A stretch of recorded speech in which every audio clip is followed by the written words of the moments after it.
मंडळी नमस्कार, मी विनोद काळे. तुम्ही पाहत आहात महाभूमिका. काल रात्री झालेल्या मुसळधार पावसामुळे जालना शहरात अनेक भागामध्ये पाणी शिरले.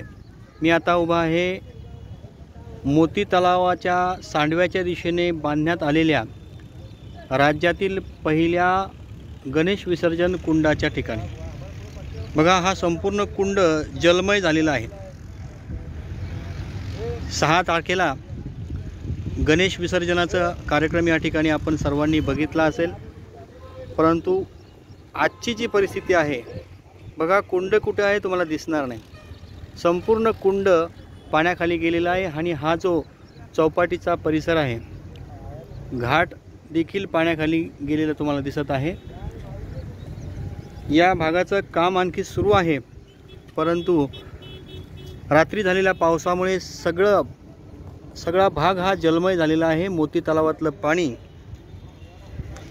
या कुंडाला त्यांनी आपल्या कवेत घेतलेलं आहे, तुम्हाला दिसत आहे. बघा, हा संपूर्ण परिसर जलमय झालेला आहे. 19 कोटीचा गणेश विसर्जन कुंड सध्या पाण्याखाली गेलेला आपल्याला दिसत आहे.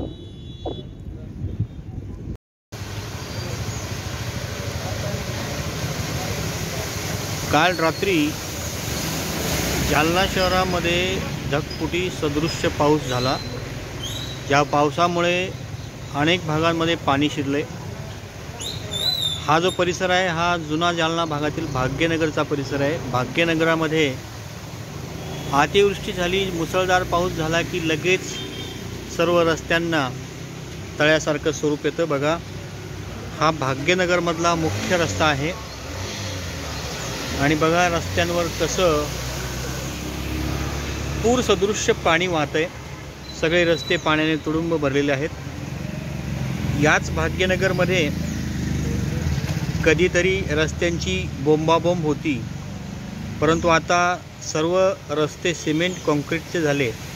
असे असताना देखील पाणी साचण्याची ही जी काही या भागामध्ये अडचण आहे, ती मात्र महानगरपालिका प्रशासनाला दूर करता आली नाही. त्यामुळे वाहत जाणारं पाणी, पाऊस पडल्यानंतर येणारं पाणी, त्याची विल्हेवाट कशी लावायची याचं कुठलंही तंत्र अजूनही महानगरपालिकेला आत्मसात करता आलं नाही असंच म्हणता येईल. तुम्ही बघू शकता रस्त्यांवरनं कसं पाणी वाहत आहे. बघा, हा भाग्यनगरमधील मुख्य रस्ता आहे. याच रस्त्यावर राज्याचे माजी मंत्री आमदार अर्जुन खोतकर यांचंही निवासस्थान आहे. बघा, आपण तिकडेही जाऊन थोडी पाहणी करूया. रस्त्यांवरती कसं पाणी साचलंय आणि हे पाणी अनेकांच्या घरामध्ये सुद्धा गेलेलं आहे. बघा, म्हणजे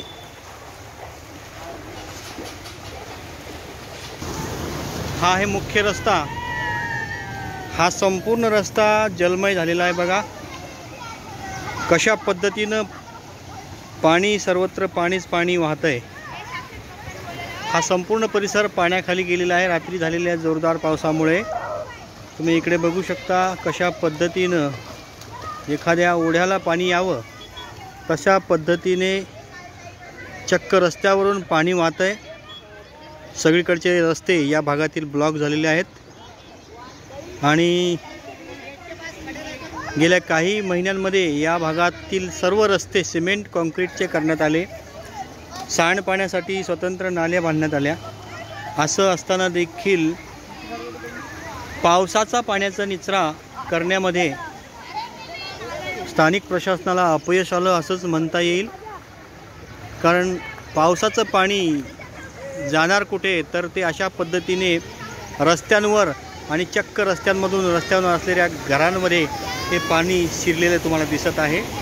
जालना शहरातील भाग्यनगर भागातील ही परिस्थिती आहे आणि हे पाणी अजूनही 2-3 तास तरी हे पाणी ओसरणार नाही असं चित्र दिसतंय. तुम्ही बघू शकता ही स्कूटी आता बघा गुडघ्यावर पाण्यामधून जाते.